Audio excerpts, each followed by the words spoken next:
Ini mohon nasihat untuk para pemuda kaitannya dengan mabit. Minta nasihat untuk pemuda yang secara terang-terangan maupun sembunyi-sembunyi tidak mengikuti mabit.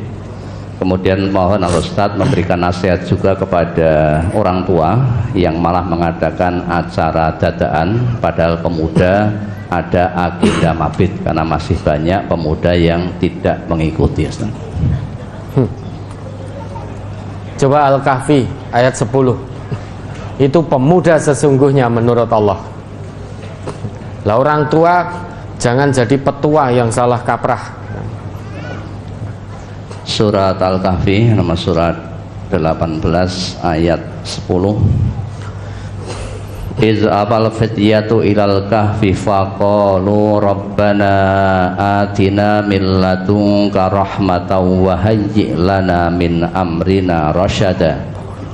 Ingatlah tatkala pemuda-pemuda itu mencari tempat berlindung ke dalam gua, lalu mereka berdoa, wahai Tuhan kami, berikanlah rahmat kepada kami dari sisimu dan sempurnakanlah bagi kami petunjuk yang lurus dalam urusan kami ini. Inilah pemuda yang sesungguhnya menurut Allah. Inilah pemuda yang dijanjikan oleh Rasulullah kelak akan mendapat naungan Allah pada hari kiamat. Inilah pemuda yang akan bahagia sukses dunia dan akhirat. Inilah pemuda yang akan ditolong oleh Allah. Inilah pemuda yang akan dibimbing oleh Allah. Pemuda yang seperti apa? Pemuda yang berani meninggalkan kemaksiatan. Pemuda yang berani meninggalkan kemungkaran. Pemuda yang berani memilih tempat yang baik, meninggalkan tempat yang buruk. Id awal fityatu, ingatlah. Ketika Allah perintahkan kita untuk ingat, itu bukan berarti hanya mengingat biasa. Tetapi kalau Allah dan Rasulnya perintahkan kita untuk ingat, berarti itu mengingat dengan merenung untuk kemudian dijadikan ibrah. Ambil pelajaran, kemudian ikuti kalau itu baik. Kalau tidak baik, jangan ikuti. Nah, di sini Allah perintahkan kita untuk mengingat. Berarti mengingat dengan merenung, ya, mengingat dengan keimanan, mengingat dengan tafakkur. Bahwa dulu pernah ada sekelompok pemuda yang dengan gagah berani, dengan penuh keikhlasan mempertahankan akidahnya, mempertahankan keimanannya sampai mereka lari, berani pindah, berani hijrah, berani lari dari kedzaliman, dari kemungkaran, dari kemaksiatan, meski tempat yang paling baik pada saat itu untuk mempertahankan akidahnya itu hanya Al-Kahf, gua. Kenapa kok tidak disebut Al-Ghar? Itu awal fityatu ilal ghari.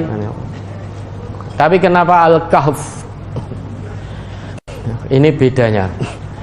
Kenapa gua Hira kok disebut Ghar Hira bukan Kahfu Hira? Kalau Ghar itu gua yang cukup hanya untuk satu atau dua orang. Maka Nabi ketika bertahanus di gua Hira hanya ditemani oleh Abu Bakar, karena tempat itu hanya sempit, cukup untuk satu atau dua orang.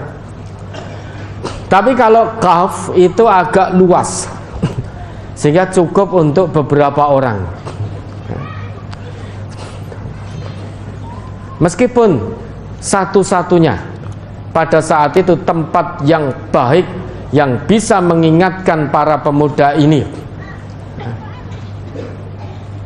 kepada Allah hanya Al-Kahf, gua, maka mereka para pemuda berani lari dari kemaksiatan, lari dari kemungkaran, lari dari hingar-bingar kehidupan dunia yang penuh dengan kedzaliman, kemaksiatan dan kemungkaran.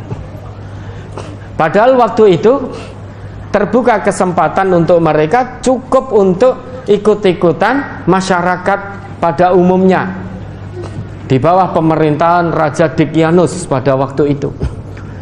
Asal mereka ikut arus, mereka akan selamat.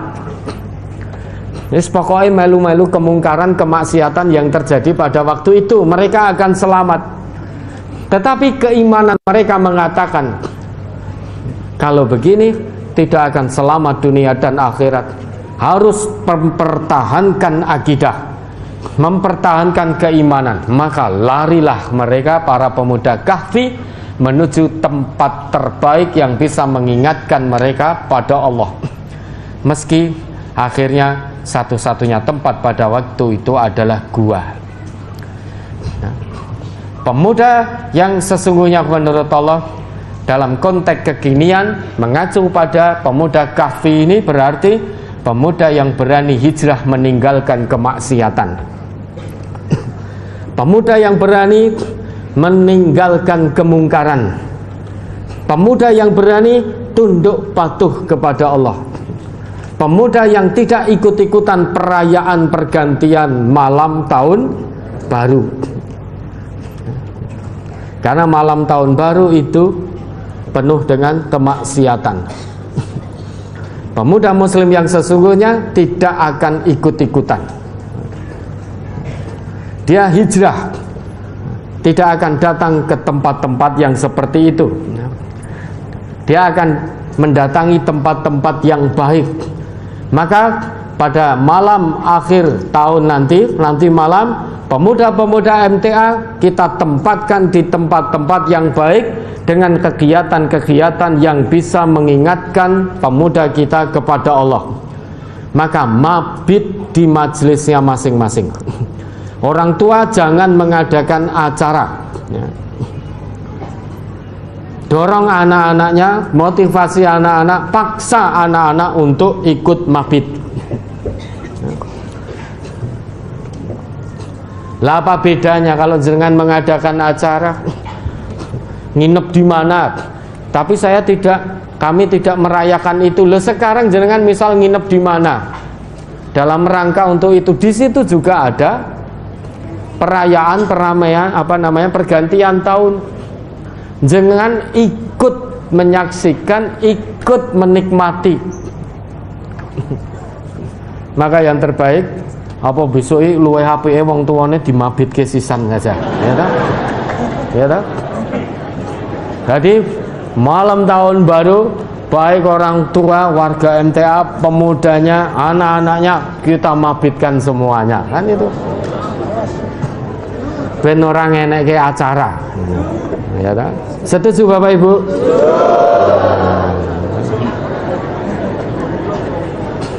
Setuju sing urung kadung gawe acara.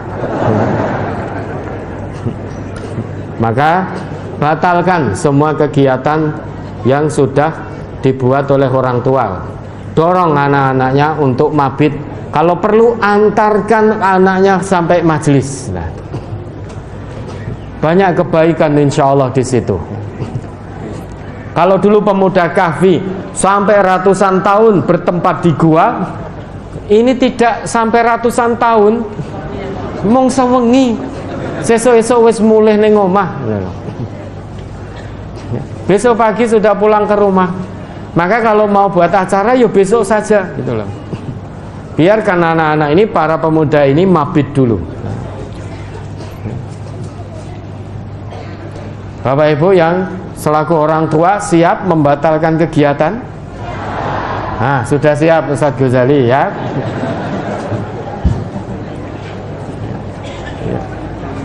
Siap boten? Kok mung sithik? Nah, ayo doronglah anak-anak kita menjadi pemuda yang sesungguhnya di hadapan Allah. Bukan pemuda yang ikut foya-foya, hura-hura di malam pergantian tahun. Tapi pergantian tahun dilalui dengan mabit, ya. dilalui dengan pembinaan iman dan takwa. Di situ diterangkan ayat Allah dan hadis-hadis Rasulullah, melalui malam pergantian tahun dengan kebaikan, bukan dengan hura-hura, bukan dengan foya-foya. Hidup ini hanya satu kali, hanya sementara. Jangan sia-siakan masa muda kalian. Iman. Gunakan masa muda kalian untuk beriman dan bertakwa kepada Allah. Berani meninggalkan maksiat sekalipun sangat menyenangkan kemaksiatan itu. Berani meninggalkan kemungkaran sekalipun sangat menyenangkan hawa nafsu kemungkaran itu. Jangan ikut-ikutan.